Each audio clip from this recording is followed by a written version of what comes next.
review. And this product is Garnier Light Complete Whitening Speed Brightening Scrub. So, ang haba. So, ito siya guys. So, pakita ko lang sa inyo ng malapitan. So, ayan siya guys.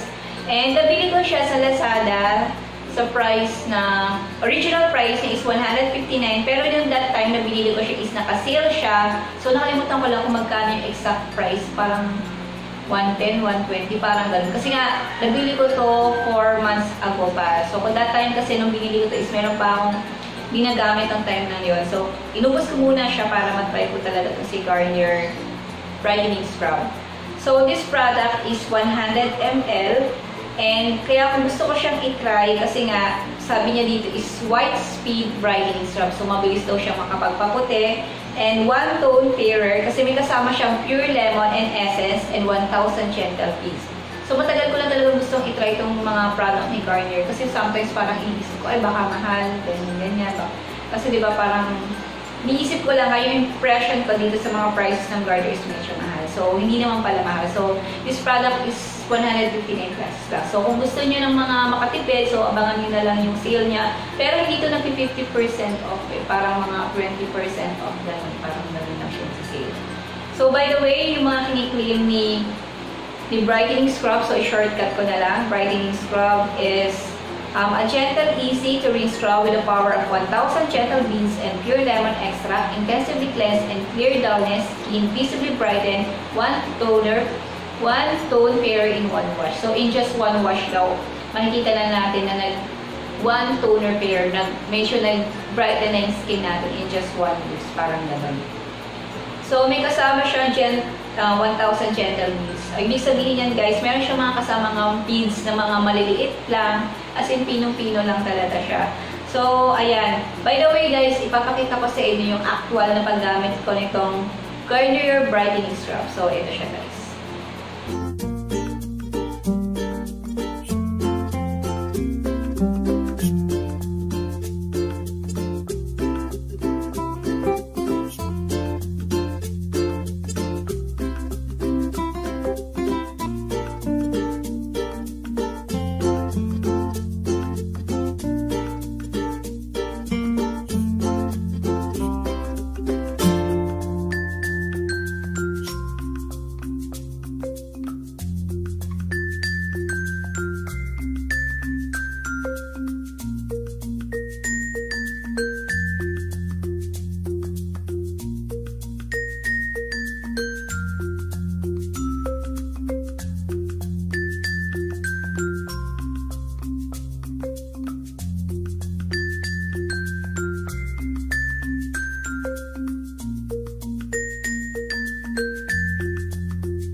Panood nyo na yung actual na paggamit ko nitong brightening scrub niya. As you can see guys, yung ginagamit ko siya, very small amount lang yung nilagay ko, pero ang lakas niya para siyang nagtitake siya habang nilalabot ko siya sa aking face in circular motion, ganyan.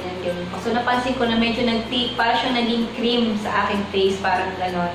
So, ang kagandahan lang nun, kahit ganon siya katik sa aking face, maliliit lang talaga yung mga beads niya. As in, maganda yung lalo-lalo na ako kasi nga meron akong sensitive skin. Kasi usually, pag yung na-try ko isa talagang facial scrub, na sobrang dami talaga ng mga beads. Ang lalaki, parang nakakasugat siya ng face. So, yung scrub na yun is hindi ko siya naubos.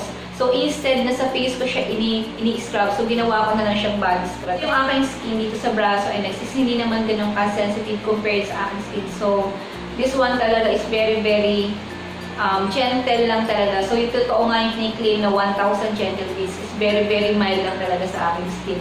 Yun yung nagustuhan ko sa kanya. And also, meron siyang kasamang pure lemon essence. So, di ba ang lemon nga, mabilis siya makapagpaputi. And kalimitan ng lemon, ginagamit talaga sa mga DIY whitening. Kung mapapansin nyo sa mga DIY whitening, laging kasama si lemon sa mga nilalagay sa teeth, sa mga pampaputi ng kung ano-ano, pampaputi ng skin, laging kasama si lemon. And kagandahan nga nitong brightening scrub is may kasama na siyang lemon.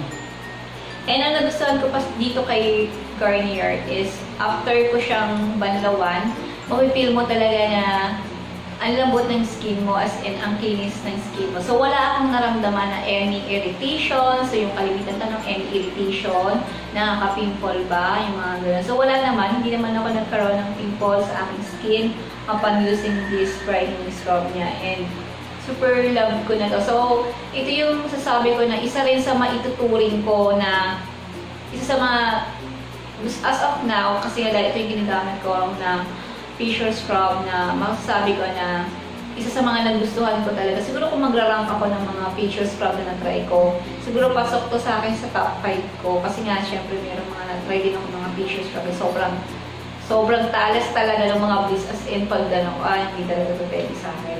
So, ito talaga, pasok to sa top 5 ko na isa sa mga nagustuhan kong facial scrub, as in, sobrang gentle lang niya. And, sinasabi rin niya na brightening scrub siya, as in, mabilis siya. Masasabi ko na, hindi naman ganun, di ba, kabilis agad pumuti. So, magko-comment na naman na pumuti agad. So, in just one use, makikita mo na nag-brighten up yung skin mo. Kasi nga, natanggal yung mga oily or dead skin sa ating skin, lalo na sa face. So, yun lang yung masasabi ko dito kay Garnier is super nagustuhan ko siya. And, ayan, kung meron kayong mga sensitive skin na kagaya ko, ayan, try nyo na po yung si Garnier Light Complete White Speed Brightening Scrub. Kasi super ganda niya talaga. And so, lakas niya makakinis ng face and hindi siya ganun katapa. So, ayun, lumalakas na yung ulan. Mag-e-end na itong vlog ko. And again, thank you for watching my video and also